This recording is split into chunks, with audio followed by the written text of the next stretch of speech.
we go.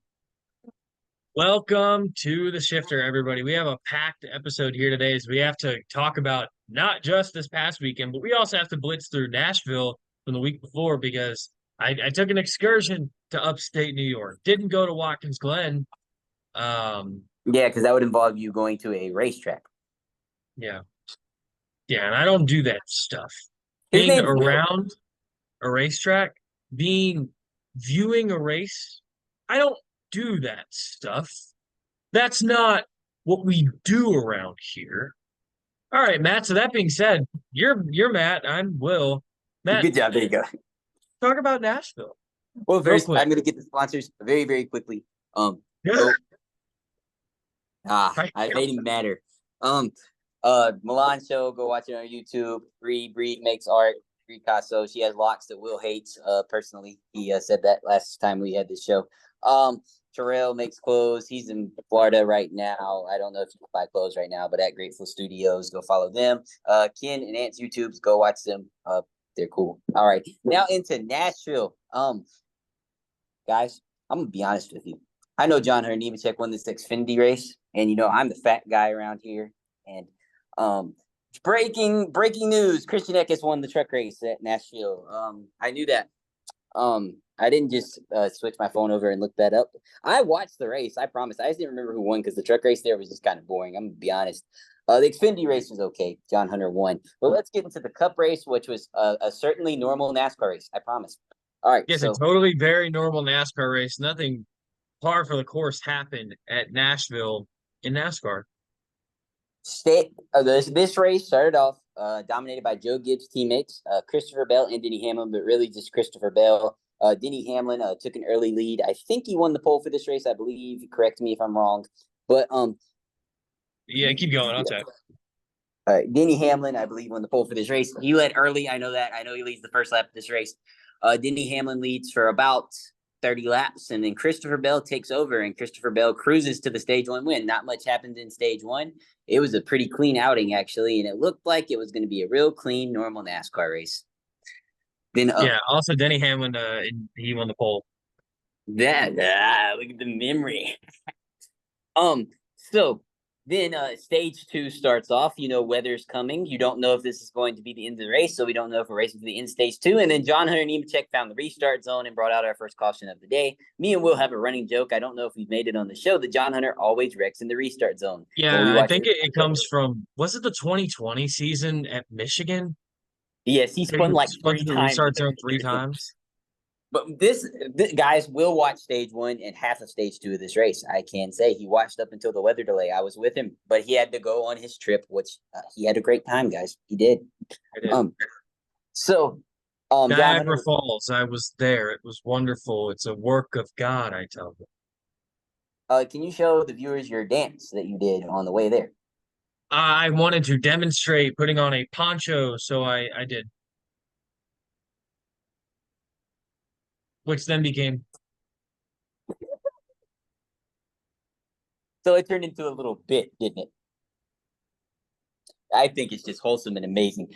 All right, so now we're going to get to when Ty Gibbs would spin out, he would wash up the track, get into the car above him, and spin himself out for the second caution of the day. Christopher Bell was still leading at this point, but then the weather finally did come, and I tell you, it came.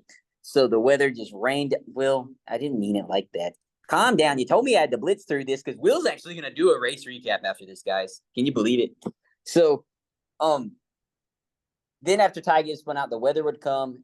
We weren't sure if that was going to be the end of the day or not. It luckily was not. We would finish off stage two. Christopher Bell would get the win. Not much happened. And then stage three. Here we go.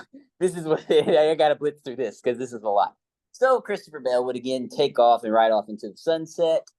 It looked like his race to win until Chase Elliott spun on the front stretch by himself. He made an oopsie. And this shook up the field because there was a earlier caution before this. It was for a John Hunter Nemechek. No, Eric Jones blew a tire and hit the wall. It was the other Legacy Motor Club car that wrecks every week. So this is a bad start for Toyotas in this race. But so besides Christopher Bell. But Then this would flip the field because guys like Bubba Wallace, who had been struggling with handling for a lot of the day, stayed out because they thought they could make it to the end. But there was a gaffe by the 12 team here, which is becoming kind of a concerning theme when it comes to them in pit strategy. Ryan Blaney stayed out, and he was not one of those cars that pitted. They said their justification was they thought there might be a caution with about 20 laps to go. So Ryan Blaney was risking it all, and he would take the lead, rock it off, but eventually that caution would not come, and it seemed like we were going to get a clean ending to this race as Ross Chastain would emerge through all the traffic, and I missed something. I'm an idiot because Christopher Bell through all of this would be the one caution as he would slam into the wall, ending his dominant day. So that would allow people like Ross Chastain and Denny Hamlin to come through the field. But Ryan Blaney would pit. So your top three are Ross Chastain, Denny Hamlin, and Bubba Wallace. Bubba Wallace was maintaining his third place position. He would eventually get passed by a couple cars and fall back to sixth. But it looked like it was going to be a day to get the 23 team back above the cut line. But we'll get to that in a second. So Denny Hamlin and Ross Chastain, they have a great battle, 10 laps. Ross Chastain took 2 tires on the last pit stop. So eventually Denny Hamlin prevails, and it looked like Will was going to get all excited and horny because Denny Hamlin was going to take victory here in Nashville. And then Will's favorite driver. Will is very high on this guy. Will has been telling y'all that he is the next NASCAR champion, and he certainly didn't tell y'all the exact opposite of this. Austin Cindric would do something. He would somehow spin down the backstretch. He would just slam into the side of Noah Gragson. I don't know. But you're getting a green-white checkered restart. And y'all know about that Larson. Actually, hold on. I just want to I just want to say this. Austin Cindric and Cole Custer are the same caliber of driver. That's my statement. That's it. Continue. All right. So here we go. I'm not. Cole Custer's better. Well, he's breaking out. Okay. So stage one. Here we go. Another guy who played the strategy that has now come into play is Kyle Busch. Kyle Busch was in fourth. So here we go for the restart. Kyle Larson lines up behind Denny Hamlin, and I'm gonna pretend like I didn't hear that. But so Kyle Busch is lined up in fourth, Kyle Larson in third. We know about Denny and Kyle Larson's history. We talked about it in New Hampshire where Denny just kind of moved Kyle Larson out of the way, and it seemed the pressure finally got to Kyle Larson. It seemed very similar to 2008 fall race at Richmond where Dale Jr. felt like he had to do something. Kyle Larson feels like he has to do something. He goes to attempt to take Denny Hamlin out. He misses. He hits the apron. He slides into a Ross Chastain, triggering the big one at Nashville involving Kyle Busch, Ross Chastain, Ty Gibbs, many others were involved. Tyler Reddick got a piece of it. And ending Ross Chastain's day, which the end of this race could be very big. Well, actually, the end of the next 2 races because we do get 2 surprise winners. Spoiler. But could be very important for that one team because this could have been a win for them. So this will line up Denny Hamlin as the leader. Again, now gas is in question because remember, all these guys are short on gas. The first caution actually made Bubba Wallace pit, and we thought he was all screwed. But now all of a sudden, he might be the only one in the field that can make it on gas. So we don't know what's about to happen. Now, a lot of the guys that were involved in the crash were forced to pit, so this could actually still work out for them because this next-gen car at some tracks is a tank and some tracks it's not. I don't get it sometimes. But here we go. Denny Hamlin would start off with the race lead. But the biggest controversy of the season, maybe, was, at least on NASCAR Twitter, was had right here. Because Kyle Busch was given his spot back, and he was involved in the wreck. Like, he should have been, 20th, and NASCAR just gave him his spot back, and he got the restart in fourth. It was really weird. But Denny Hamlin would, again, rock it off, but not for long, as there was another caution. This time, Kyle Larson ran out of gas on the restart, just causing more tomfoolery. And guess who was wrecked? For the 5th straight week, Kyle Busch would be the one person wrecked because Kyle Larson ran out of gas. This would end Kyle Busch's day because, again, next-gen car can't take small hit to wall sometimes, but sometimes it can take head-on collision. So this would line up for our 3rd green flag restart. The leaders are in fumes at this point. We don't know who can make it. And it looks like, once again, Denny Hamlin's going to get it.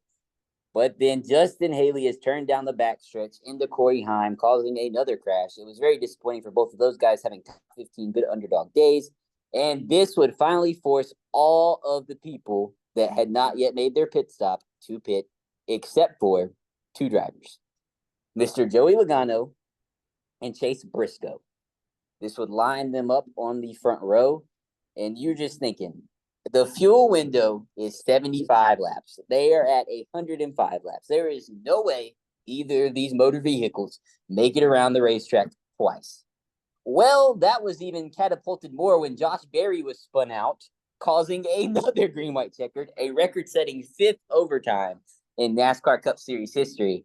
And again, Joey Logano and Chase Briscoe stay out. And you have to be scratching your head here. There's no way they can make it. But everybody behind them can, including Mr. Zane Smith, who has made his way to third through all the carnage.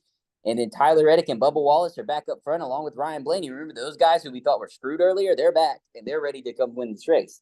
Well, one of them was on the charge. Tyler Reddick would take charge on this restart, flying past everybody, getting to the bumper of the 22. Chase Briscoe would run out of gas down the backstretch. Daniel Suarez and Martin Truex would wreck into turn one, but NASCAR just would not throw the caution.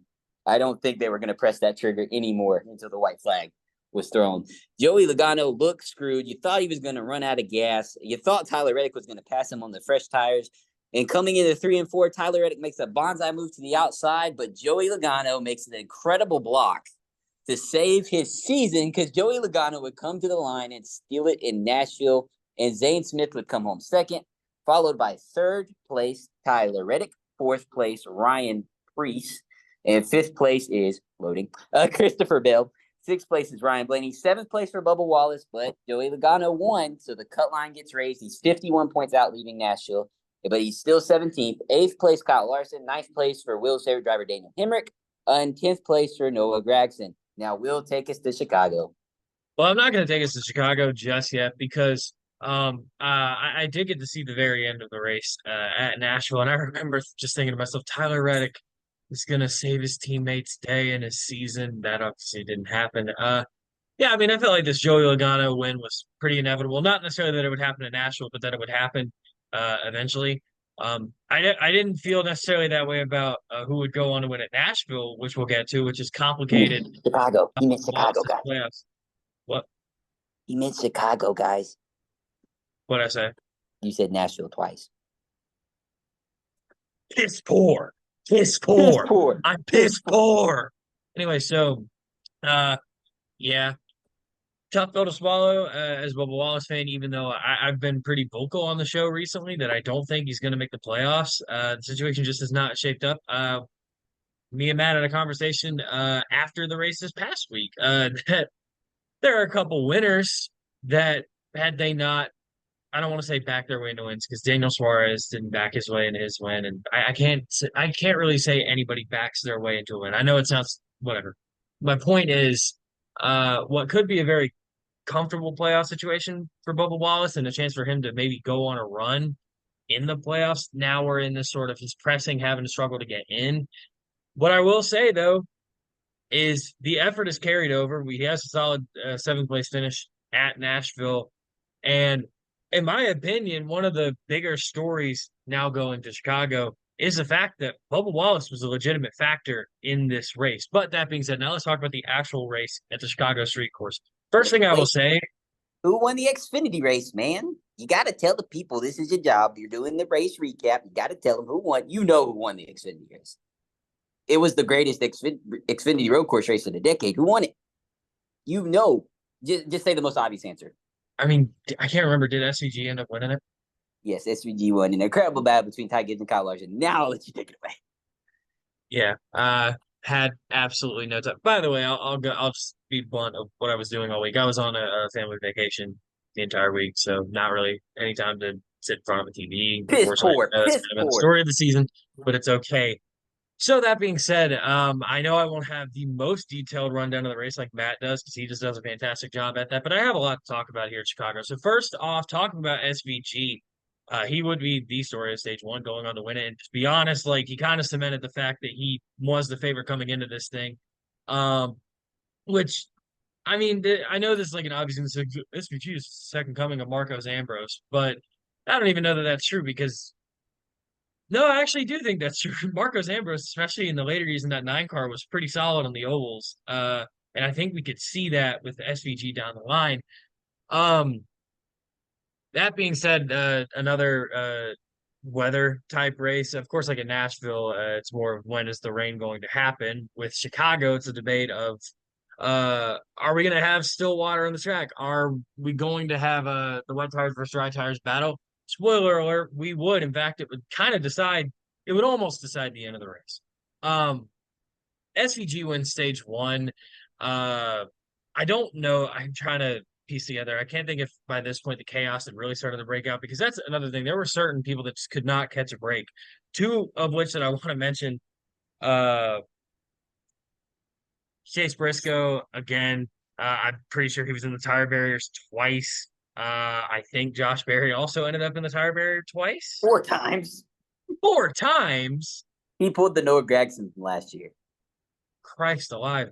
Um, yeah, I mean, around the time that we talked about the Stuart Haas deal and the shutdown and everything, I kind of thought that, oh, well, you know what, maybe they'll You know what? rally and see a run. But nah, I don't know. This team as a whole was totally unraveling. Just these guys can't catch a break. Yeah, I know Briscoe was in the running at the end of last week's race, but this kind of feels like it. I hate to say that. Now, I actually want to talk about the end of stage two because an unknown to some NASCAR fans, Joey Hand would outduel Alex. Oh, dude. Oh, Oh, you missed. oh my God! Yeah, I forgot the incident in stage two. I was out You of missed myself. I both was of waiting them. to tell. Hmm? What do you There's mean two both? big ones. When Chase Briscoe hit the tire barrier, who did he also take out? Oh my God, that was I again. I thought that was in stage three. Guys, I'm sorry. I'm trying my best here. Okay, so first off, um, Alex Bowman. He's right here, guys. We won't hear about him anymore after this. I promise. Okay, I want to say Alex Bowman, in my opinion, is a very underrated and fantastic race car driver and is absolutely deserving of his spot at Hendrick. Um, I think he's very good. I like Alex Bowman. So Alex Bowman was attempting to turn on his windshield wipers and cleaned Bubba Wallace out. Remember how I mentioned that Bubba Wallace was a legitimate factor? Uh, yeah, he was safely in the top five and got absolutely cleaned out, sent back to like 36th, I think it was, with a broken toe link. So, yeah, already not looking good for his playoff picture because it looks like that solid road course race that he might have been able to steal is next, thanks to Alex Bowman Man, I doing struggle what to he clean did. my windshield wiper sometimes. I mean, haven't you ever just plowed into a family of five with your car after while you're trying to turn on your windshield wiper? It happens all the time. Okay, What? yeah, no, that doesn't happen all the time, Matthew. I'm calling the police. Speaking of That's calling the police, uncommon. I'm also I'm also calling the police on Chase Briscoe because uh I don't know exactly like I don't know how he got so cattywampus down the straightaway. Did he just hydroplane? Cattywampus is a monster jam term. It's I didn't even use it right, but it's right. I'm saying I like the term cattywampus. It's like if you ever see like a car or something that ends up driving like this because the anyway. Uh, so yeah, he just plows into the tire barrier. The problem is, uh, he clipped SVG on the way in and sent him into the wall pretty hard. This is another one of those situations where like, what can and can't the next gen handle? The next gen could not handle this hit. SVG, the pound for pound favorite, was he was also out of this thing. So that's two of the main top five contenders done. And that, by the way, that wouldn't even be the last of the solidified top five guys today that would get taken out.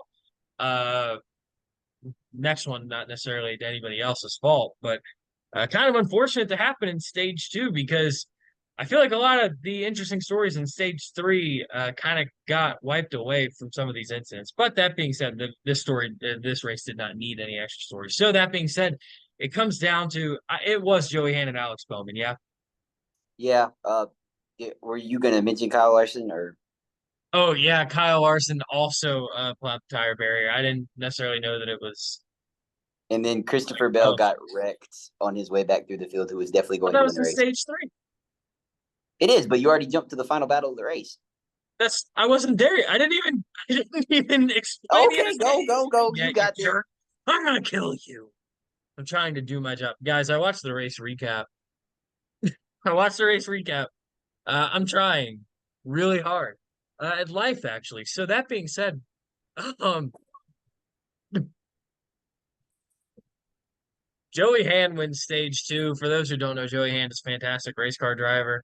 Um, so that being said, that's a stage win taken off the board for a potential playoff driver.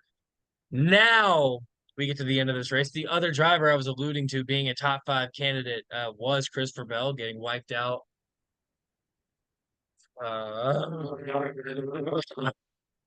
Uh, okay. Now we get down to the nitty gritty in stage three. Again, I kind of alluded to a lot of the accidents here. Uh, I'm pretty sure Chase Briscoe hit the wall for the third and fourth time in stage three, I'm assuming. Um, this thing does kind of come down to the wet weather versus dry weather tires, and it looks like at the very end of the race, I think Tyler Reddick actually had the drop on the field.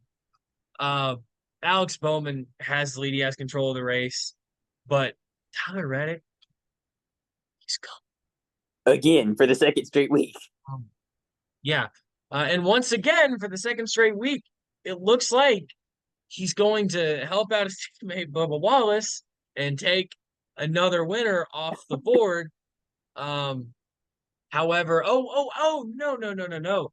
I actually, one thing I wanted to specifically highlight about Alex Bowman is his pass to take the lead from Joey Hand was absolutely sick. Like, yeah, he wiped out Bubba Wallace, and I'm pissed about that. But his pass to take the lead was sick, and the fact that he hung up there was very impressive. I don't care about the conditions at all. Alex Bowman, he was right to go off in his press conferences and such after this race because I think he should have shut a lot of people up. That being said, final lap.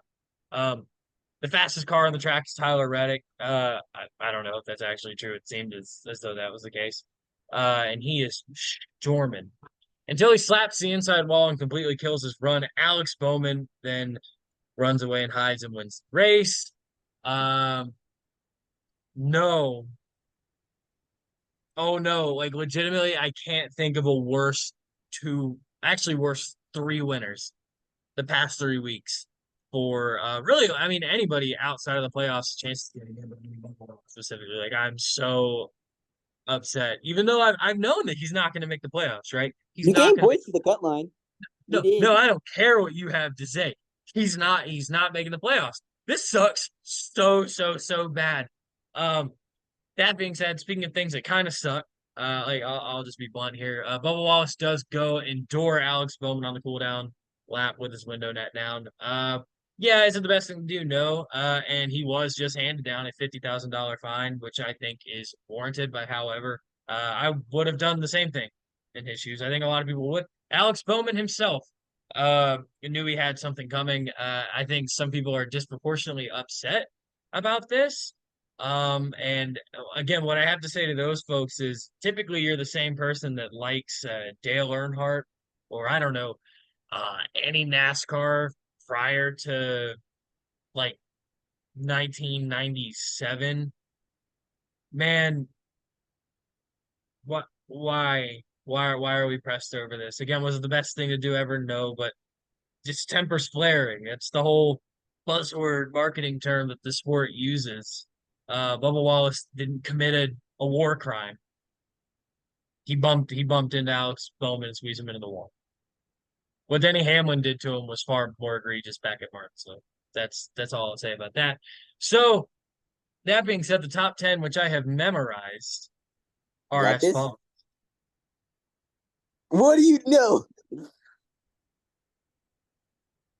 No, Alex Bowman in first, Tyler Reddick, Tyler Gubbs in third, That's five games, Jay guys. Hand That'd be in Joey fourth, Hand. Michael McDowell in fifth. Yes. Ricky Ricky Jr. in sixth. Ricky's in Nashville. Um, Todd Gland, Todd Close enough. Gland in seventh. You're In eighth, William Byron. Whoa, you got that one. In ninth, Kyle Busch, who Kyle Busch also ran into trouble earlier in the race. So I believe that's what, six straight races being involved in an accident for Kyle Busch. Yeah, but he did beautiful to get back to ninth. Yeah, he fantastic effort from him. Um, and then in tenth, this Ryan Inside Laney. That's his character from the hit movie Cars 3, but Ryan Blaney, yes. Yeah, and then right behind him is Daniel Suarez. Yes. Oh, your favorite driver finished 12th. Yeah, my favorite driver, Daniel Heimlich. Yeah. And then I'll talk about 13th because that's where Bubba Wallace climbed back to with a broken toe link. So a fantastic drive from Bubba Wallace. And I will say this, because I know that eventually, especially as we get further removed from this race, there's going to be sort of the Mickey Mouse narrative pushed about Alex Bowman. Because yeah, the fastest car on the track at the end of the race is Tyler Reddick. Uh, the other 2311 car was in the top five, was faster than Alex Bowman, as fast as Alex Bowman before getting taken out, and drove through the field with a broken toe. So, not broken toe wing. He didn't break his toe. Bubba Wallace was unharmed in the proceedings of this race. But that family of five was not. Matt, you're terrible. Point is, Bubba Wallace is an awesome drive to get back to 13th and salvage the situation, but yeah, things look really bleak for the playoff picture. You're less than a race out. And you have the next three of the next four tracks are like your best tracks. You got it. But there was another incident after the race that is going to cause some controversy because the driver did not get fined. It just falls on me because it is Chase Elliott. Chase Elliott top 20 streak would actually end in this race as he was running in 10th on the final lap, and Daniel Suarez would swerve his way into Chase Elliott and take him out on the last lap. Brad Keselowski was also taken out on the last lap. Also, I want to mention that AJ Allmendinger was a top 10 contender in this race, and he would also do what Chase Briscoe did. But Chase Elliott, it was not broadcasted on TV because it was a little later because they were obviously in the mid-teens. But Chase Elliott would come up and hit Daniel Suarez, but NASCAR's given reason for not giving Chase Elliott a penalty is because he did not slam him into the wall, and I guess the belts are still tight. Okay. So, do what you would like. My take on this situation is Bubba Wallace should not have been fined. I actually don't side with Will on this. We've been doing this for years. I don't think Carl Edwards should have gotten fined when he hit Dale Jr. I really don't. I'll take that stance. Dale Jr. wrecked him. I'll be completely honest. But man, I can't get with you on that. It's still like an incredibly dangerous thing to do. Like if this has happened like during the race, like and there was revenge during the race, then like obviously I don't think any fines should be levied. But like I don't know, it's really hard. That's not true. They charged Carson Osevar at Nashville 25 points for getting retaliation. I know it was under caution, but he still went and got retaliation. My thing is, if you're going to fine Bubba Wallace $50,000, then every driver that does this from now on needs to be fined $50,000. Chase Elliott should have been fined, Bubba Wallace was fine, and I'm a Chase Elliott fan. Yeah, I do agree with you there. It's a really weird line to draw. Points. Did never dock points, but like, no, my God, no, never dock points. That's so stupid. Oh my God. So glad that didn't happen to either of our drivers. Yeah, I'm just happy my driver gets to keep his money, I guess. But I do. We have a lot of stories to talk about kind of quickly. Oh yeah, well, we got to talk about the plug finally being pulled. Hailie Deegan's plug was pulled. Don't take that in a weird way, please. Hailie Deegan's plug was pulled. as Joey Logano, she was taken out of the car for Chicago for performance reasons. I really think it was because they don't think she could have made the field because there's 44 Xfinity cars that showed up to Chicago, so 6 cars were going home. Joey Logano would drive the car to a top 10, and that was enough for Hailie Deegan, who is 27th in Xfinity points after starting every single race, which is by far the lowest. She's only remotely close to Blaine Perkins. In fact, Eric Almirola, who has started 5 races, is ahead of her in points. Matt DiBenedetto, who missed half the season and is in the underfunded car, is ahead of her in points. Things were just not looking good. But Hailie Deegan was released for AM Racing. Josh Berry will take over the car for this week. They have not announced their long-term plans for the 15 car. But this leaves Hailie Deegan at kind of a career crossroads. I think she will get another opportunity in trucks for ARCA. I really would like her to go back to ARCA. I think she needs to just completely restart, but I have a bad feeling she's going to take a part-time ride somewhere in the trucks and maybe Tricon or Spire and do bad again. And then that's it. Then Well, I'll say this. If we're talking about a complete rebuild situation for her career where the goal is to ultimately go back down and then work her way properly back up and then eventually get to the Cup Series, I agree with you about going down to ARCA. And she's young, so I don't want to say that that's not possible. Personally, if I'm in her shoes, that's what I'm doing. That being said, I don't know how much you learn in ARCA anymore. But I feel like that's probably the best shot because I don't know. Actually, I don't know. No, no, no. She needs to go back to ARCA. But that being said, I also agree with you. I think she'll probably land in the trucks. I think Hailie Deegan profiles probably as like I think her this sucks to say. I think Hailie Deegan's ceiling is as a solid Xfinity driver, maybe as she gets into her 30s. We're talking about a maybe, like a deep playoff contender. I know that sounds absurd. The talent's there. You can't deny that. She has raw talent. It's just nothing about it has come to light since like the K&N series, man. I want I to be don't know completely what honest with happened. you. We thought that K&N class was real good. Where's anybody from that field right now? That's true. Oh my And God, yeah. she only won 2 races. I know some of them got thrown out like for funding and stuff, but like none of them really ever progressed past the truck series. And I'm pretty sure Christian Eckes was the class after her, so I was going to give it the benefit of the doubt. He was the next Yeah, class, so because I feel like her class that was like Kraus, Ankrum. yeah. I I mean, feel Anthony Alfredo. Is Anthony Alfredo the face of that class right now? No, uh, Ankrum. I'm still high on Tyler Ankrum, kind of. I don't know. oh I haven't no, kept no, up with you the should trucks not at be all. you. No, no. I don't know. I haven't watched the trucks, man. I He's like top to 10 in be. points, but he's in a ride that should be like top 3. He hasn't won a race. I don't get it. Anthony Alfredo's never going to get another like real good opportunity. I don't think. I think his ceiling is what you just said for Hailie Deegan. And Derek Kraus makes cup starts for Colleague because he has funding, but he sucks in everything that he hops in. Derek Kraus, please don't come find me and beat me up for saying that. I killed a family of 5. But I did not do that. He's kidding. He But didn't kill a family of 5. The point is, oh, by the way, we are running out of time. So I just realized we got to quickly say, Josh Berry to the uh, 21 car. yeah, Josh Josh Berry Barrett is at 21 car. That's awesome. I love that. Josh Berry is going to get their 100th win. Noah Gragson to either the 34 or 36 for FRM. And it sounds like Sam Mayer's going to their other car, but that has not formally been announced yet. Only Gragson. And then Rodney Childers, which was the shock of the week, to the 17 with Corey LaJoie. Hopefully this will raise Corey LaJoie in that program. I really hope so. Because I agree with you. I think it would have been better suited to go to Michael McDowell or Carson Hocevar. I think it would be really cool for Carson Hocevar to get him because I think he has a lot of potential. And Michael McDowell, I think he's playoff ready right now if you give him Rodney Childers. But Yeah, I yeah, absolutely agree. that's pretty Uh, much everything. yeah, that being said, thanks for watching, everybody. As always, it's been the Shifter. I have been not watching the races. And I have been Matt, and guys, it was a joke. It was a sick joke.